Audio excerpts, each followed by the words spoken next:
Hey guys, welcome to the Trash Picture Show. Growing up, we had a number of consoles in the house, starting off with the NES, which was my brother's, and then followed by the PlayStation, which was also my brother's.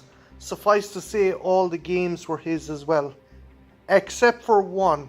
For my 13th birthday, my brother decided to get me Alien Trilogy for the PlayStation 1. Now, at the time, my folks didn't care what I watched, and I was obsessed with the Alien movies. I say at the time, I'm still obsessed with the Alien movies, but this game blew me away.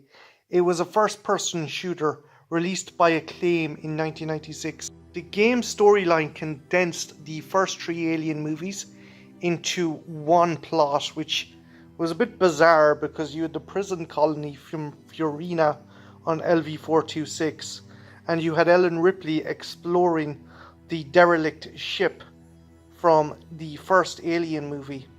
Suffice to say, it was a bit weird, and some of the stuff didn't really make much sense, but I loved it regardless. I remember watching the opening FMV sequence and being blown away. However, when you look back at it now, it's a bit weird, particularly the movements of the xenomorphs. They move like they're fucking constipated. Its structural perfection is matched only by its hostility. So yeah, the first section you find yourself in is the LV-426 colony complex, and you must go through this complex, powering up different generators, turning on lights, and removing obstacles for a follow-up crew. Why the fuck is there a follow-up crew? Your entire team is dead, and I don't really see the point of removing fucking barrels from the location. But I digress. As you progress, you encounter your first enemy, the Facehugger. In most Alien FPSs, particularly the AVP FPSs, the Facehugger is actually an insta-kill, but not in this case. If the little bastard jumps onto your face, it'll drain your health, but you aren't infected or anything. I don't think Acclaim actually had the ability to put that mechanic into the game at this time. However, it would later be introduced into the Alien Resurrection game by Argonauts. Your 9mm pistol is sufficient enough to kill the little fucker, and as you progress you will find other weapons. Speaking of weapons, the next weapon you find on the first stage is a sawn-off pump-action shotgun, kinda like the version Hicks uses. However, if you look at the 3D render, it looks like an epileptic used a hacksaw to remove the stock. Regardless of the look of the weapon, you're going to need this bad boy, because the next enemy you're facing is the Alien Warrior. This is a prominent foe throughout the game, and can soak up so much fucking ammunition that later on you're going to have to rely on grenades to take out these fuckers. The following few levels are smooth sailing. However, once you get to the wreck area, it throws another new enemy into the mix. The company security force. Yeah, these security guards are weird. They don't seem to have a problem with the aliens running around murdering people, but they'll fucking shoot you on sight. Apparently they're infected, so you get to go ahead to shoot these fuckers. And they're not that difficult.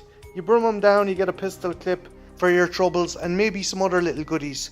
This location is actually rather labyrinthine, but if you put in the time and the effort, you can find a couple of secrets. Oh yeah, I also failed to mention there are some secret locations on certain levels that can only be accessed by seismic serve recharges. Why does that sound familiar? Well, the guys who made this game really showed some love for the movies, as they actually included a weapon that is only mentioned in passing by Sergeant Apone in Aliens. With some explosives damages, probably seismic survey charges. Are you reading this? The next location is where the difficulty really ramps up. The garage section is very labyrinthine and has an absolute motherload of alien warriors in its location. Luckily, it comes with one saving grace. If you're clever enough, you can find the pulse rifle stowed up on one of the elevator platforms, and this makes the level far more easier. The pulse rifle can do double duty as both an assault rifle and a grenade launcher, and is essential for getting through the level. After the garage area, you enter into the beginning of the Xenomorph Hive, and again you encounter a new enemy, the Company Synthetic. This guy can take one hell of a beating, and to make matters worse, he's armed with a smart gun. High-powered grenades and seismic charges are the order of the day, and he certainly doesn't help when he's mixed in with a bunch of xenomorph warriors. Progress carefully also, because there are eggs on this level and each one contains a facehugger, so proceed with caution.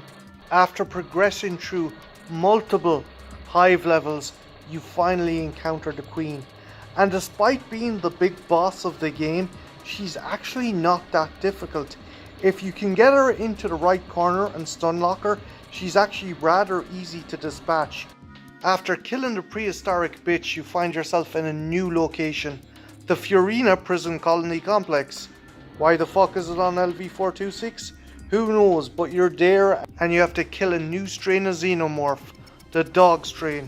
To make matters worse, Weyland-Yutani has sent their own private mercenary company to try and stop you. So load up and get ready to rock and roll.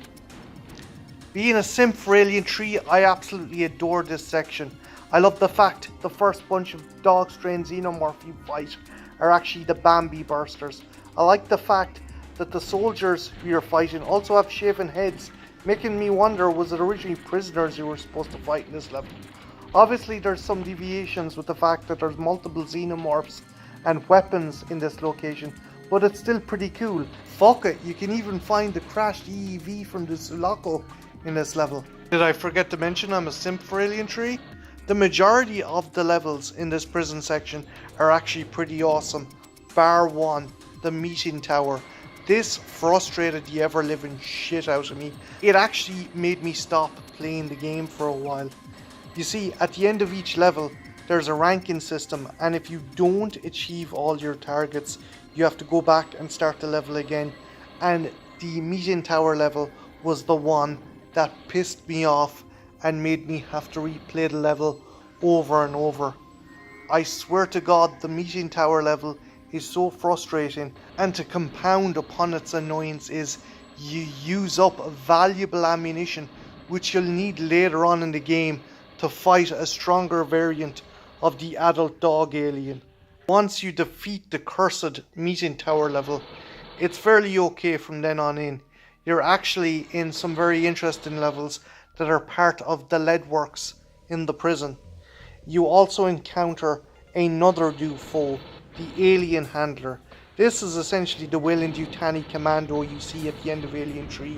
These guys are fairly tough, not as rugged as the synthetic, but they still can take a beating, and also their pulse rifles can fire grenades, which really makes shit your day.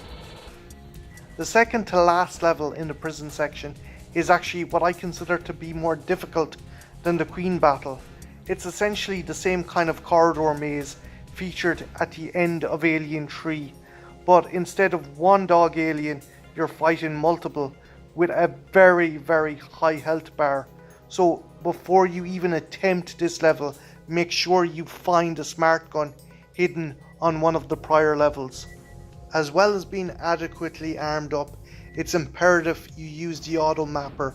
I stress, this level is super fucking labyrinthine, and it is easy to get lost. You need to find the central junction station to make sure all the doors are opened. If you don't, you could actually end up failing the mission, and this is not a level you want to repeat. Once you complete the labyrinth, you are once again faced with an alien queen. Again, rinse and repeat, and she should be no problem. This is actually something I do find a bit annoying about the game. The bosses are 3 of the exact same type of queens. There isn't a variation in colour, shape or size. Their health is exactly the same, and the way you defeat them is exactly the same. I would have liked if Acclaim had done something that would let you use the environment to defeat the queen, but alas, this is what we got. And with that, we move on to the next section, the Bone Ship, or the Derelict, if you're a big fucking alien nerd like me, which you probably are because you're watching this video. But I digress. Yes, the last section is the ship that Kane, Dallas and Lambert entered into at the start of Alien to find out the origins of the mysterious signal that made the Nostromo land on the planet in the first place. I'm conflicted with this section. In some ways it's really cool. The design is far more creepier than what we got in Ridley Scott's Prometheus. However, it's also very repetitive as it reuses the central chamber time and time again, merely changing the enemy types, which if you ask me is a very lazy game design. But I digress. This is where the game really kicks into overdrive and starts kicking your ass as well. This section will hand you your arse if you're not ready. You better have saved every scrap of ammunition and saved up every derm patch you can get your hands on, because the enemies in this section hit harder and take a hell of a lot more damage than they did in prior sections. Also, the levels are essentially puzzles. You have to be able to navigate your way around some very fucking weird sections. Again, the architecture is cool, but it's also designed to confuse the player, and that is one of the more frustrating things about this section of the game. I'm not going to go too in depth into this section, as it's something you have to experience in order to play, but be warned, even the most skilled player at Alien Trilogy will have a tough time with this. If that is indeed the case, I would not blame you for breaking out the most classic PlayStation cheat code in the world. Yes, the classic "I've got pink acid boots on." This cheat is a lifesaver and helped me get through some of the more difficult stages in this game. If you do manage to pass the more difficult sections with or without the use of cheats, you will be treated to an encounter with the dead jockey, which is pretty cool, and then move on to the last level where you fight the Queen. Again, rinse and repeat, and you've defeated the game. One other thing I need to mention is the fantastic soundtrack to this game. I used to love actually putting the PlayStation CD into my CD player. And kids, if you're listening to this, ask your parents what a CD player is, because I'm not going to embarrass myself by explaining it to you.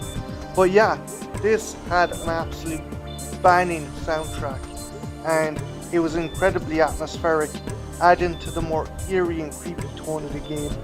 I absolutely adore the soundtrack to Alien Trilogy. So yeah guys, can I recommend Alien Trilogy to modern gamers? I have to be honest, I don't think modern gamers will enjoy this game. Unless you're a fan of old school boomer shooters, this may not be the game for you. However, if you're an Alien fan, this is an interesting little oddity with lots of little nods and Easter eggs that you'll certainly enjoy. Also, one more fun thing. Allow yourself to be killed at least once by each enemy. The FMVs are fantastic and hilarious in equal measure. My name's Martin, this has been the Trash Picture Show, and yeah, have a good one. Take care. Bye now.